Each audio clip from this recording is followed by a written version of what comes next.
Yeah, well, military bases got hit hard, and hell of a lot of buildings were never repaired. And as a 10-year-old, now this is 11 years after the war, there were still all these bombed out sites. And it's one that was a big building, about 3 stories, but there was only 3 walls and a roof, and most of the floors were gone. And I climbed up with a rope on me right to the top floor, secured the rope and threw it down for the others, and decided that was our gang headquarters. And anybody that wanted to join the gang had to climb the rope through 2 floors that were just bombed out to the one floor that was only semi-bombed out. And that was our gang headquarters. 3rd floor up on a building that was very big.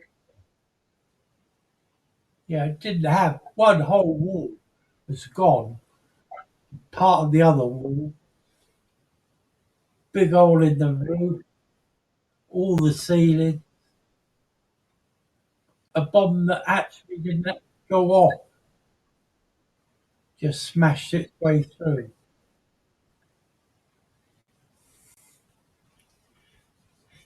And that was our gang headquarters. They didn't really have to knock the building down later when they discovered our kids played on it. Some year or 2 years. They just sort of brought it down, brought it down. But at that time, they got away with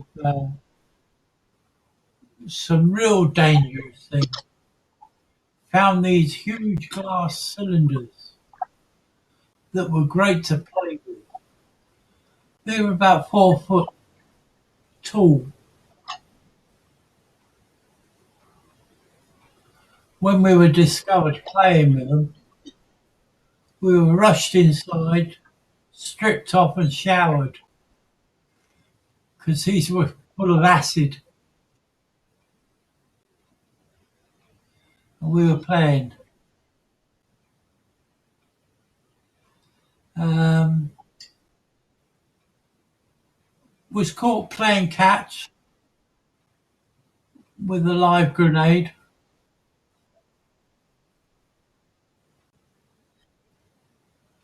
And they said, "Wow, where'd you get this?" So I told them, and they said, "Oh yeah, that's sort of shooting firing range." And I was also caught by my dad with a live round bullet, and I'd nailed it up to the shed and had another nail on the explosive part and was trying to hit it with a hammer to fire off the bullet. And when he found me playing with a live round, he said, "God, they're dangerous, don't touch that." I said, "Oh, I know where you can get dozens of them." So he got the RAF police in. "Look, my son's got a live round, trying to fire it off with a nail." And he says, "There's loads of them." And he says, "Show me where you get them." So I did, and I showed them all these live rounds. And they said, "Look, there's shell casings here as well, all brass shell casings."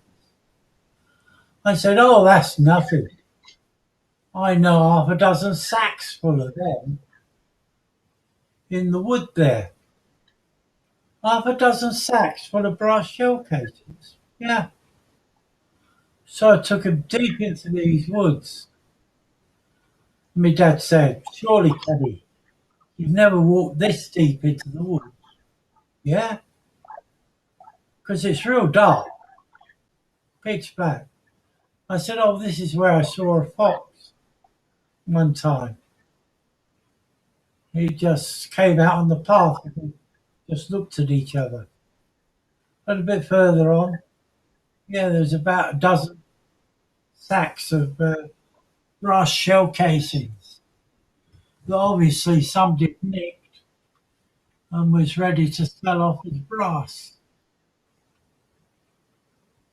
But that wasn't the only thing I got up to there. You could get into the armory and play with the guns. Cranmore, RAF Cranmore. Yeah, big armory there. We kids could get into it, get into the buildings and play with the guns. Submachine gun, rifles, handgun. Yeah, all unloaded. There was ammo there.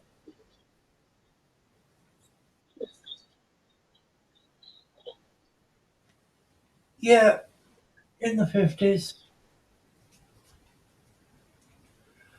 And we also found this one hut that had a real tiny window. And we were very curious as to what was in this hut because it was the only one that was done up and looking good. And I could just manage to squeeze through this little tiny window and then unlock the door and let everybody in.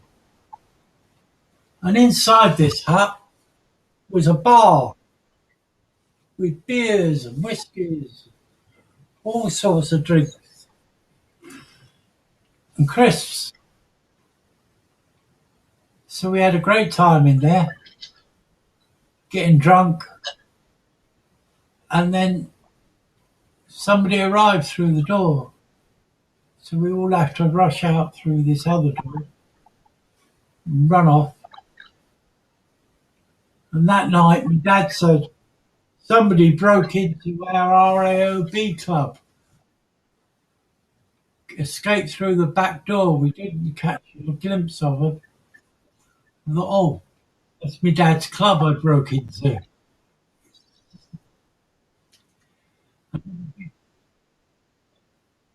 As I say, I was about 10.